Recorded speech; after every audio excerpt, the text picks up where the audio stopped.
Your presence doth bring naught but shame upon our kin.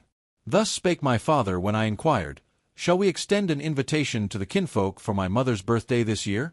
As is our customary practice. They did tremble at the thought that my mere presence might cast a shadow upon their reputation in the eyes of my sister's suitor. Thereafter, I uttered naught. With a hushed resolve, I didst enter mine bank account and didst annul every automatic payment I had borne for the past 2 years.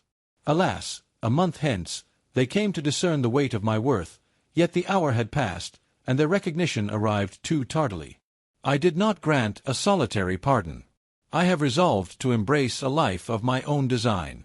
Attend to my tale, perchance thou shalt find a reflection of thyself within its folds. Greetings, I am Nolan. In the prime of my 30s, I reside in a quaint hamlet, a mere 40 minutes' journey from the bustling city of Seattle. Each morn, I brew a cup of coffee, seek the tidings of the weather, and embark upon my journey to the office, a mere 10 miles from my abode. In the realm of innovation, I did join forces to establish a modest enterprise, dedicated to the noble pursuit of harnessing nature's gifts for the betterment of our world. Not all souls comprehend the depths of my endeavors. Not even mine own kin. They persist in the belief that I while away my hours in the toil of tightening screws and mending machines. Yet I bear it not with discontent. Never have I found it necessary to elucidate. At times, when inquiries arise regarding my kin, be it my progenitors or my sister Melissa, a subtle smile graces my visage. It hath been some time since our last discourse. Thus, I shall leave it at that. Not that I conceal aught from thee. Forsooth, I find no merit in recounting it further. It hath been nigh 2 years since I last communed with them. No summons, no texts, no festivities shall be found, no celebrations of the day of birth. Alas, naught remains. Merely an extended, tranquil expanse. As if the thread that once bound us was severed, and none took heed to weave it anew. In days of yore, I held the conviction that kinship was the very essence of existence. Yet, 2 years past, upon the anniversary of my mother's birth, all was transformed. 2 years past, 3 weeks ere the celebration of my mother's birth, I had secured my passage and obtained leave from my toil. The scheme was straightforward. Return to thy abode with haste, linger for a few days, and lend thy hand in preparation, as has been the custom in years of yore. There is naught of particular note. I merely sought to bestow upon them a gentle forewarning.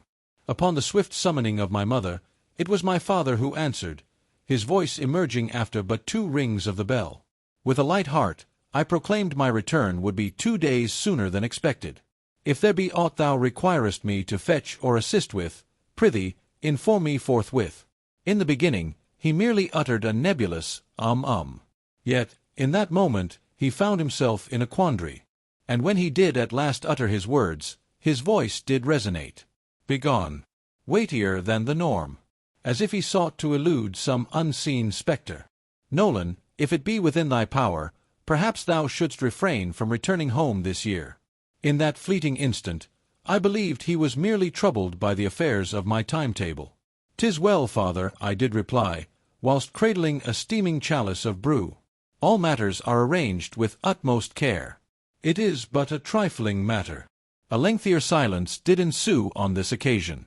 Then did he utter words once more resolute now, yet also more frigid. Melissa doth bring her suitor to her abode this year. He doth hold the title of manager, a figure of great significance, articulates with grace and bears himself with dignity. And thy occupation, verily, it is not a matter of ease to discourse upon. Verily, it would be wise for thee to refrain from attending. In that instant, a fervent warmth surged from the nape of my neck to my countenance. Mine heart did flutter, and I found myself clasping my cup of brew with fervent grasp. What manner of words hast thou just uttered? In a moment of fervor, I could contain my composure no longer, and my voice betrayed my tumultuous spirit. Art thou truly uttering such words to me in this moment? He did not refute it, did not retract it, did not yield to gentleness. Rather, he declared, with clarity and precision, your return would surely bring shame upon our kin. If thou art resolute in thy coming, prithee, refrain from addressing me as thy father. And then, with nary a breath's respite, he severed the connection. I did place the device upon the table. Mine hand did quiver still, dampened with the sweat of anxiety. The chamber that encircled me lay in profound stillness. Neither the flicker of the screen nor the echo of steps graces this silence. There I stood, gazing into the void that lay ahead, as though I had been abruptly plucked from the tapestry of my existence. His utterances lingered in my mind, deliberate and distinct, akin to a melody ensnared in perpetual repetition. Your return to our abode would surely bring shame upon the entire household. If thou dost persist in returning, then call me not thy father. Forsooth, I found myself pondering if mine ears had deceived me. Yet, alas, it is not so. Each utterance and inflection bore the chill of winter's breath, unyielding and steadfast as the very earth beneath our feet. There was naught but a clear utterance. No chamber remains for hope's gentle light. I didst clench my jaw, my throat constricting as though a foreign object had taken residence therein, steadfast in its refusal to descend. Verily, recollections began to surge forth. With a gentle hand, I settled all their debts in silence. Electricity, water, and the web of connectivity. More than a span of 2 years hath passed. None hath ever spoken of it. And thus, they do proclaim me the disgrace of the kin. Immediately thereafter, I didst seize mine device. Mine hands do tremble still, whilst my thoughts begin to chill and fade into the abyss. I didst open the banking app and scroll down to the ledger of transactions past. My sole ambition was to ascertain the sum I had expended upon my kin throughout the preceding 2 years. A figure was required of me. Charge for the illumination of thy abode. Charge for the liquid sustenance. Service of the web, a realm of connectivity. Each and every month, without fail. Not a single one was overlooked. Each payment was executed with utmost punctuality, drawn forth from my account with seamless precision. Almost $80 each moon cycle. As the hands of time do turn with unwavering precision. For 2 consecutive years. With a measured pace, I traversed to the utmost depths of the page. All expenditures accounted for.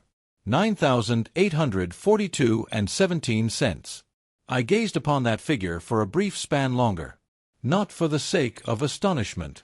Yet, forsooth, a certain stillness hath taken root within my breast. Not sorrow. Not even wrath. Merely a void. Almost $10,000. And thus they deem me the disgrace of our lineage. As I gazed upon the extensive scroll of financial dealings, a query gently arose within my mind. A query that, for 3 decades, had never crossed the lips of any kin in my lineage. Hath Melissa ever rendered such service to our progenitors as I have? It was not born of envy. I sought not the laurels of recognition. Verily, if I am deemed the disgrace of the kin, then upon whom doth this measure of worth rest? Verily, I had bestowed upon them nearly $10,000 in the coin of living expenses. In hushed whispers, without seeking recompense or reward, without ever uttering a word upon the matter. And she? Hath she ever been called to forego aught of worth? Hast thou ever inquired if assistance were required? Or did she arrive, grace the scene with a charming smile, and depart, leaving behind a lasting impression in a gown of exquisite beauty, with a prosperous suitor by her side? Verily, I sought not to tally the deeds. Forsooth, I inquired thus, for in this moment of revelation a truth hath dawned upon me. In this household, equity was a stranger to the very fabric of our existence. Since my youth, I have grown accustomed to remaining an observer from the periphery. In the portraits of kin, I oft found myself shrouded in shadows, a mere spectre lurking at the periphery, my gaze averted from the lens that sought to capture the moment. No soul hath ever bid me to withdraw. Yet, in some manner, I found myself ever doing so. In every pivotal hour of our kin, the essence of Melissa took center stage. From celebrations of birth and the triumphs of education to the sorrows of parting ways, there existed a cause for all to gather, to console, and to extol her virtues. Verily, I find it hard to recall the last occasion when a soul inquired of my well-being. Melissa doth possess 2 years more in her count of days than I, yet the true chasm that lies betwixt us hath naught to do with the passage of time. She was the beacon of aspiration. The young one, destined for greatness, the one of whom our progenitors spoke with great esteem when kinfolk gathered round. And what of me? In those very dialogues, should I be mentioned, it was but a fleeting reference, a mere whisper in the grand narrative. Good sir, dost thou inquire of Nolan? Verily, he doth appear well. Perchance it doth engage in matters of technology, I surmise. In days of yore, I held fast to the notion that through diligent toil, by steering clear of mischief, and by tending to all matters with quiet resolve, perchance one day they would at last behold my worth. Yet they did not. It appears that when one is accustomed to dwelling in the shadows, their absence goes unremarked upon. Forsooth, I embarked upon the noble endeavor of tending to mine parents' utility expenses, be it the flickering light, the flowing water, or the web of connectivity, nearly 2 years hence. It all commenced with a missive from my mother. On that fateful day, she lamented the burdensome rise in the cost of existence. How the burdens of this month's expenses did rise most unexpectedly, and how their means for a tranquil retirement no longer sufficed. Then, with a soft and uncertain voice, she did entreat, if thou couldst lend us a modicum of aid, it would hold great significance. I did acquiesce. In that season, I believed it would merely last a handful of months until the tempest of life did calm and restore order. Yet the ensuing months mirrored that initial one with striking fidelity. Nay, none did ever speak of bringing it to a close. No alternative course of action was ever broached. From time to time, I would inquire, is Melissa lending her aid in any manner, dear mother? She would artfully evade the inquiry with each occasion. At times, she would declare, pray, assist us for this month. Your sister shall lend her hand in the next endeavor. At other times, thy sister doth attend to our father's medical affairs. That is no simple task, I assure thee.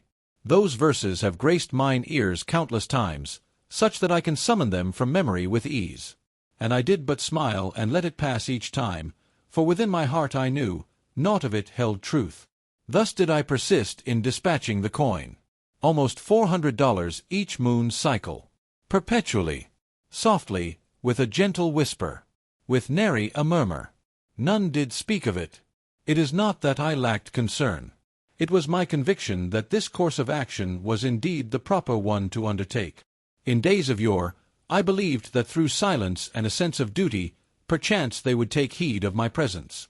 Yet, on this day, after all that hath transpired, they gaze upon me and brand me the disgrace of the kin. In the stillness that followed, as the world around me succumbed to a profound hush, I found myself ensconced upon the couch, rendered motionless. Mine device yet clings to my grasp. No longer did ire dwell within my breast. Mine heart was not even shattered. There resided within my breast a singular, undeniable sensation, taking root and growing ever more profound. Verily, that shall suffice. Immediately thereafter, I didst engage with mine banking application. I didst scroll down to the automatic payments, the passage wherein I would arrange for monthly remittances to settle the accounts of my progenitors, current, liquid, and connectivity. One by one, I didst engage with each matter and did cancel it without a moment's pause. In silence, I accomplished the deed, not to seek retribution, yet to cling to that singular treasure I still possessed, a modicum of self-regard, the sole possession they have yet to wrest from my grasp. Lo, a week hence, I received the inaugural missive from my mother, the identical gentle cadence she ever employed. Not a word was spoken of the events that transpired. None shall be offered. Lo, I have received a missive that the charge for the web hath come due. Pray, couldst thou attend to this matter? Upon perusing the missive, I beheld the glowing screen for a fleeting moment, then set the device aside, choosing silence over response. Not forsooth that I sought to declare a sentiment. Yet, in the end, the foremost utterance that crossed their minds remained but a humble plea. Render unto the realm of connectivity the due tribute for thy access to the vast expanse of knowledge. Pray, take heed. Art thou well? Not even a query as straightforward as, might we engage in discourse? Thus, I remained mute, and to mine ears, that hush conveyed all that was requisite to convey. Fortnight hence, my father did summon me with a call. The bell of the device tolled thrice, then fell silent. I made no reply. Shortly thereafter, he did leave a message upon the device of voice. His tone was as keen as a dagger's edge, restless and yearning, as it hath ever been. The purveyor of electric currents hath made contact. This month's account remains unsettled. What dost thou inquire about? Yet, no care dost remain. Yet, there remains no recognition of his words on that fateful day when I did declare my intent to return for the celebration of my mother's birth. I hearkened to the missive, extinguished the glow of the screen, and placed the device upon the table, its face turned downwards. And thus I remained mute until the day of my mother's birth did arrive. Approximately 3 weeks hence from the day my father bid me to stay away, the occasion of my mother's birth arrived. The revelry unfolded as it did in years past, with her cherished roasted fowl gracing the table, the customary confection from the favored bakery, and a select few kin assembled in joyous communion around the banquet spread. All was arranged with meticulous care, save for my own presence. On that fateful afternoon, as the clock struck the hour of 4, I found myself ensconced in my chamber, cradling a cup of coffee, now but a shadow of its former warmth, when suddenly my device did emit a gentle buzz. Lo, it was my mother who did summon me with her voice. I gazed upon her name upon the glowing screen for but a fleeting moment, ere I set the device aside. They offered no reply, nor did they pause to ponder. Shortly thereafter, my father did summon me with a call. Then fair Melissa. 3 summons in but a brief span of 10 minutes. I have released them all from my grasp. No wonderment. There exists no compulsion to reply. I remained steadfast in my position, reclining softly against the chair's back, mine eyes fixed upon the misted pane of glass. The heavens above were cloaked in a somber hue of grey.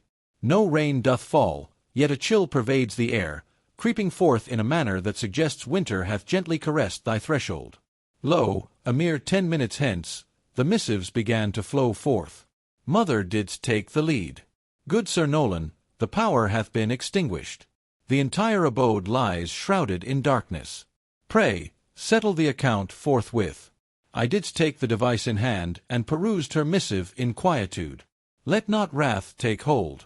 No astonishment. Lo, a silent void doth expand within my breast.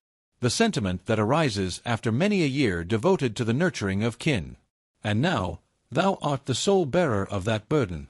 Then my father. Alas, no water dost remain. We possess not the art of culinary creation. Address the matter forthwith. Then, fair Melissa, the web doth falter. Lo, the guests doth arrive. Pray, attend to this matter with haste, for it is of utmost urgency. I cast mine eyes upon the timepiece. 5 and 12 strokes past the hour of 5. I did recall with utmost clarity. 3 weeks past, I did decree to halt all automatic payments. Upon the morrow's light, my sire did declare that should I persist in my return, I must henceforth refrain from addressing him as father. And lo, amidst the revelry of the birthday celebration, I was bid to refrain from attending. All things began to close their doors.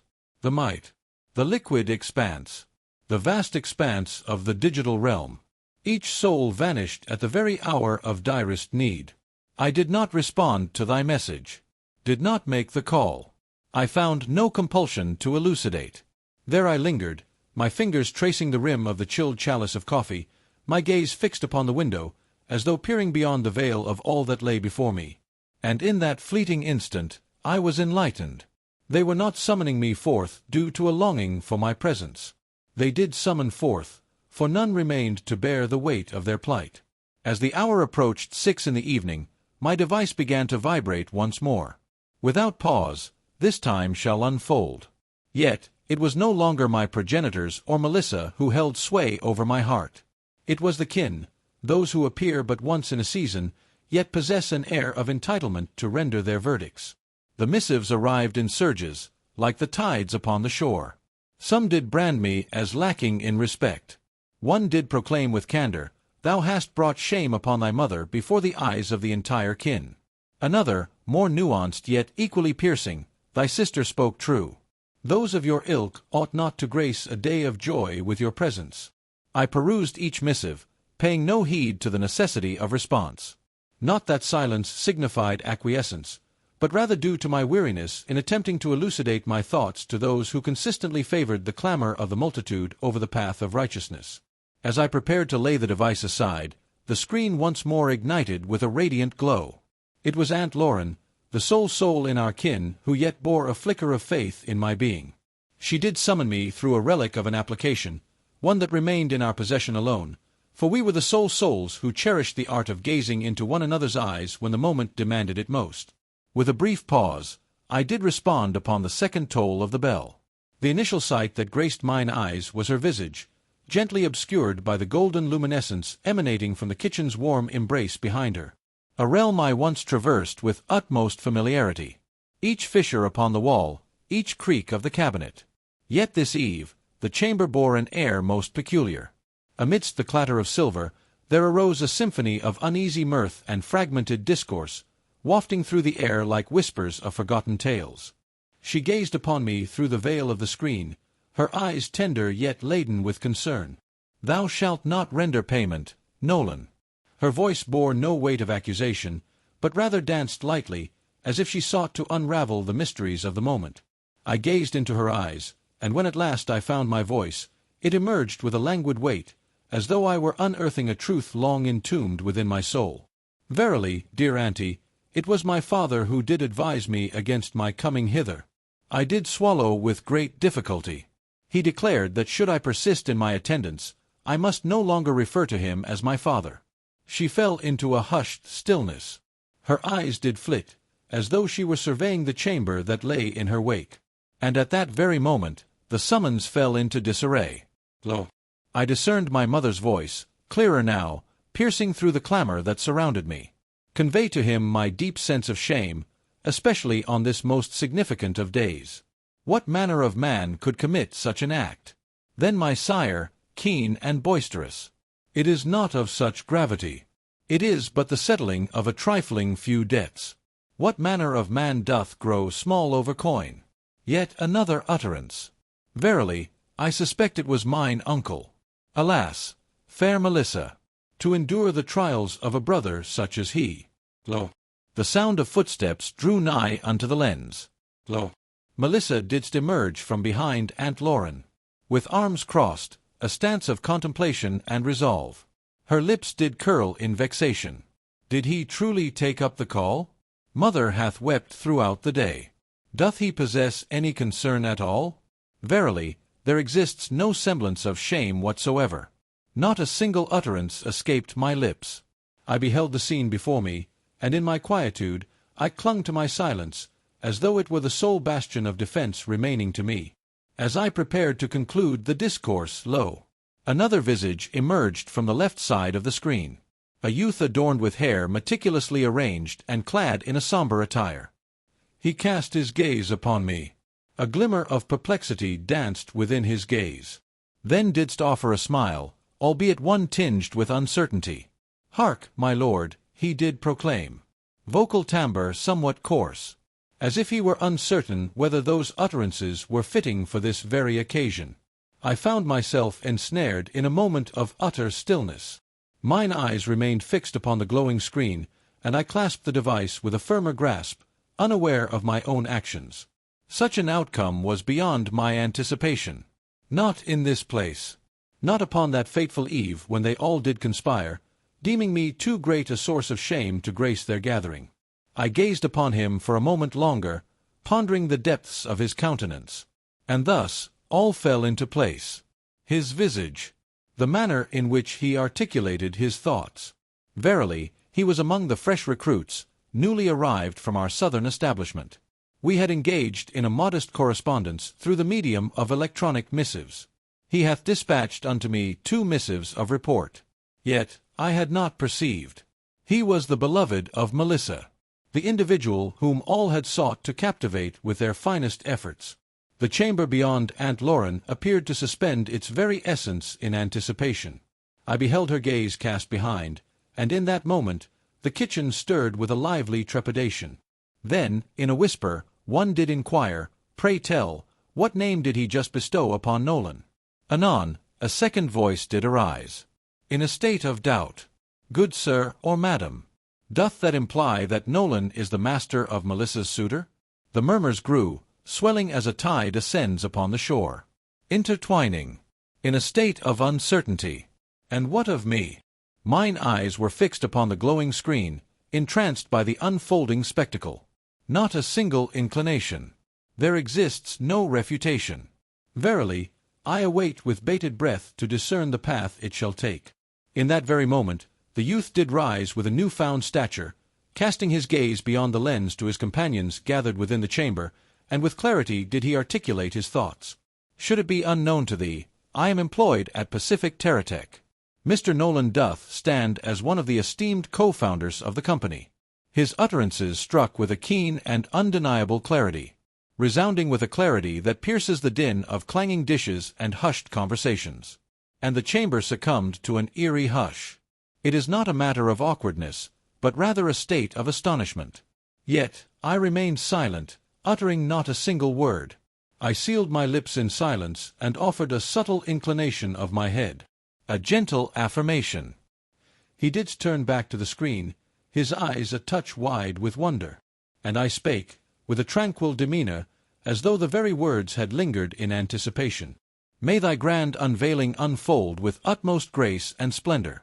Thus I did sever the connection. Upon that eve I found slumber's embrace most profound. No flinging, no tumultuous musings, no sudden awakening in the night with ancient queries reverberating in my mind. For the first time in many a year, I felt as if a weight had been lifted from my soul. Not from a place of contentment. Yet, in the end, they came to discern my true identity. Upon the morrow, ere the golden rays of dawn had fully traversed the delicate drapery, I did extend my hand towards my device and perused my missives. As is oft the case. Pray, heed these gentle reminders of forthcoming gatherings. A few missives from the realm of accounting. Then mine eyes beheld a name unfamiliar in the sender's field. Hudson Kane.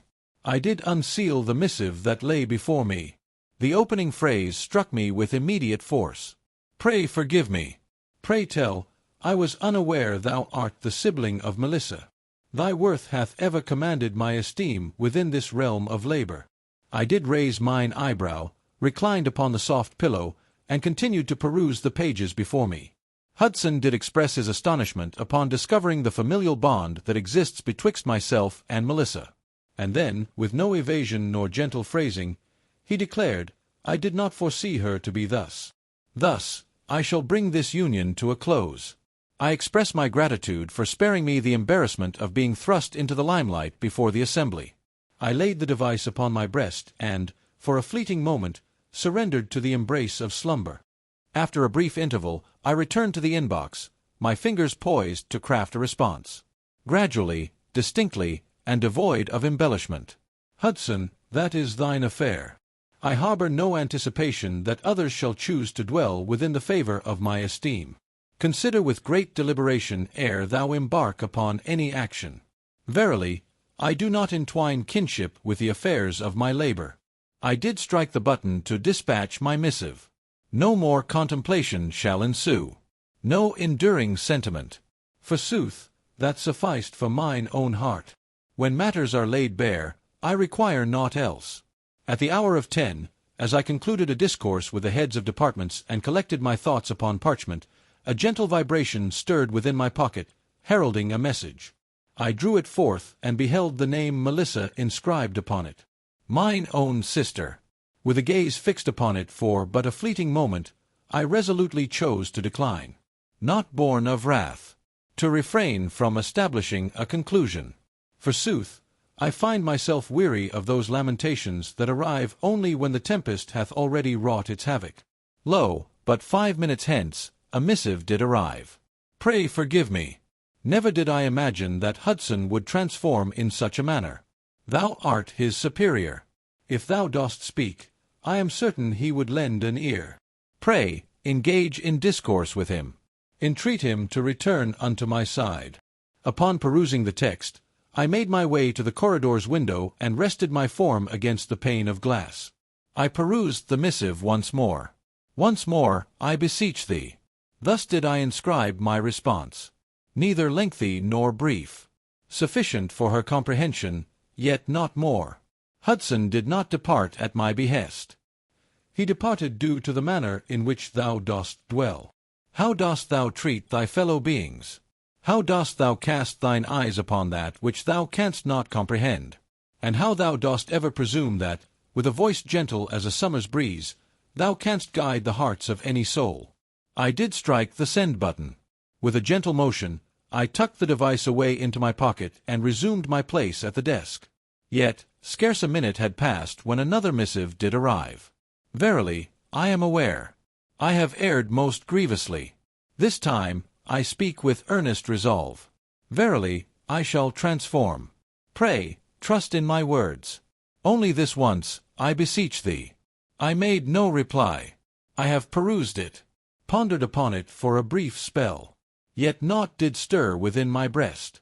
Not for lack of concern, but for the dawning of comprehension. Oftentimes, the chasm that lies betwixt two souls is not bridged by mere words of contrition. It is at the moment when the contrition is expressed. With a hushed resolve, I did erase the missive. Forsook all that was left in the wake, and didst return unto the existence that was yet unfolding before mine eyes. A fortnight hence, upon a Friday's eve, as I did return from the garage to the abode, I found myself halted upon the threshold. Mine progenitors did stand at the threshold of our abode, each bearing a modest valise, visages etched with weariness from a protracted journey through the skies. I made no inquiry as to their presence. Forsooth, if they did embark upon a journey so far to behold my presence, it was no mere trifling call. I did unbar the portal and welcomed them within.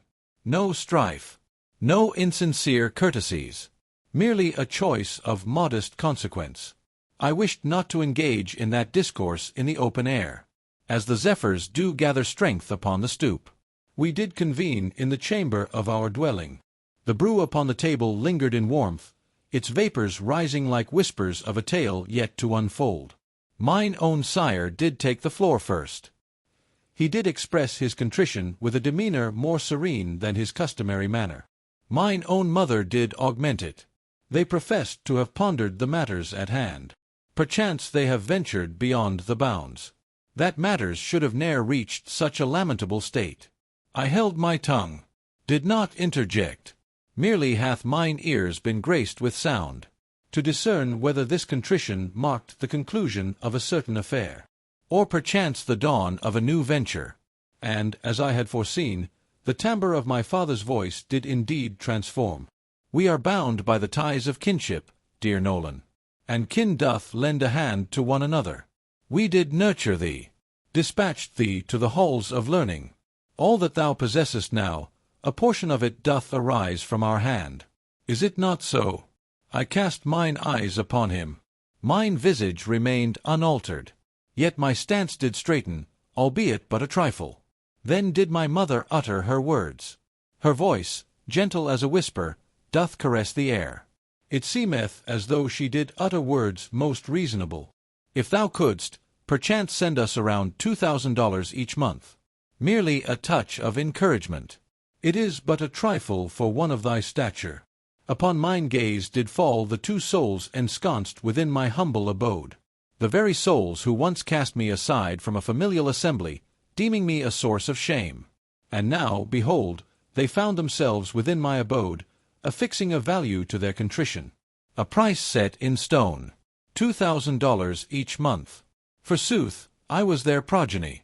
And to them, my triumph was not of my own making. It was a burden I bore unto them.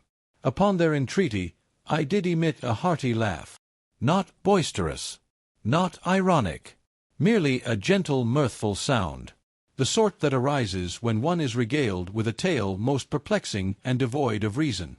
I cast mine eyes upon my progenitors. Their gazes were steadfast upon me, in eager anticipation. Verily, I am most certain that I would incline my head in accord. Yet, I bore no ire. I had journeyed too far to be shaken by such trifles. I reclined into the embrace of the chair. Voice firm and resounding. What of fair Melissa? What sum shall she bestow each month? The chamber appeared to hold its breath in that moment. The atmosphere grew tense. Mine father cast a fleeting gaze upon mine mother. She replied with measured grace, her voice softening ever so slightly. The occupation of thy sister. It remaineth yet in a state of unrest.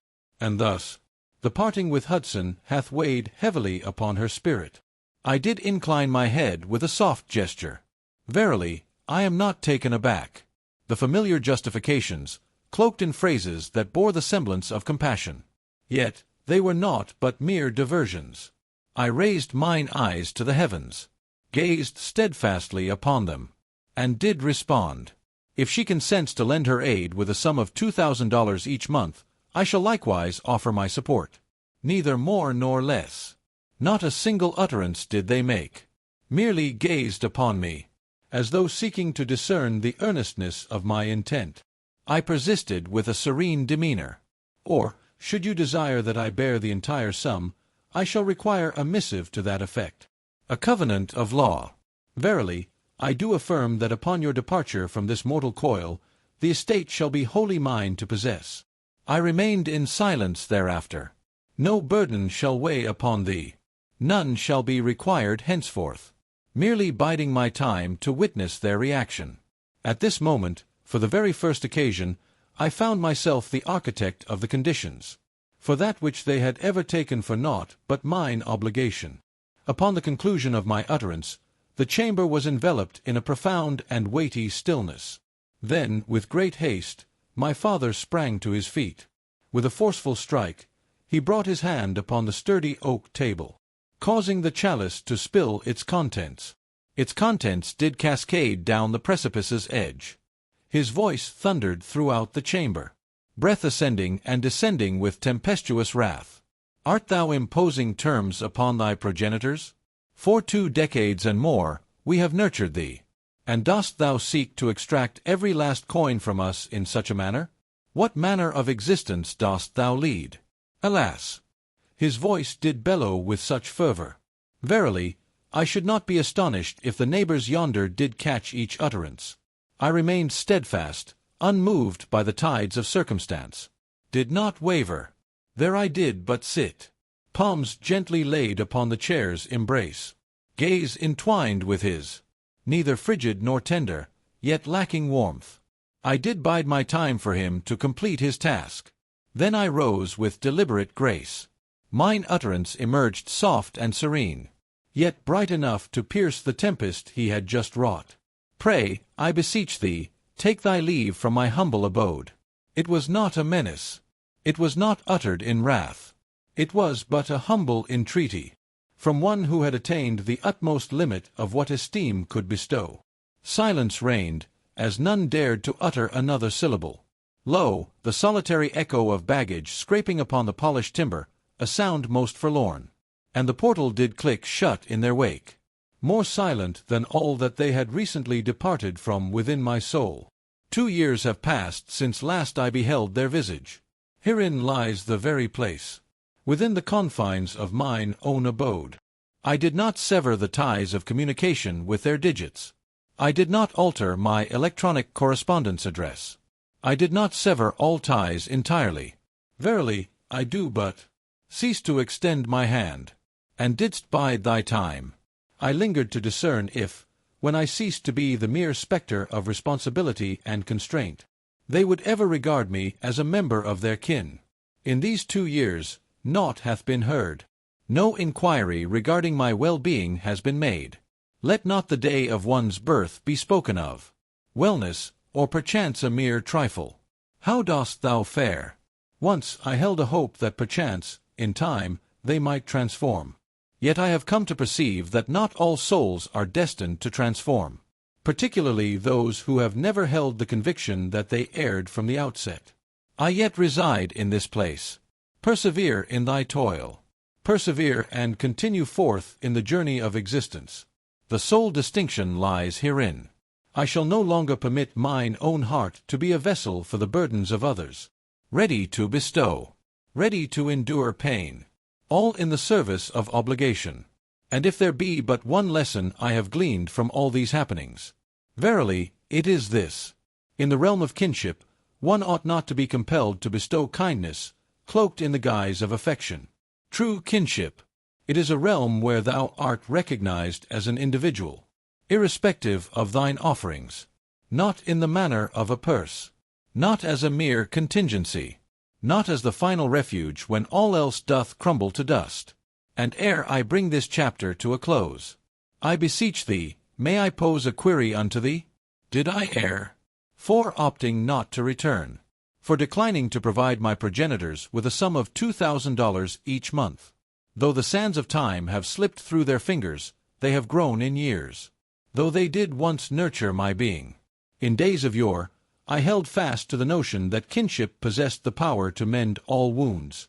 Yet, after enduring the plight of being regarded as a mere spectre within the confines of mine own abode, countless are the occasions that I have witnessed, I resolved to rise and break free from that relentless cycle. Did I exhibit too frigid a demeanor? Perchance. Did I at last discover the art of self-love in a moment most opportune? Pray, share thy musings in the space below. Verily, I do yearn to hear thy thoughts, whether thou dost concur or behold matters in another light. If this tale held significance for thee, pray, do not neglect to bestow thy subscription upon this channel, that thou mayest lend thy support. Countless tales yet linger in the shadows, yearning for the light of day, awaiting the call to be acknowledged.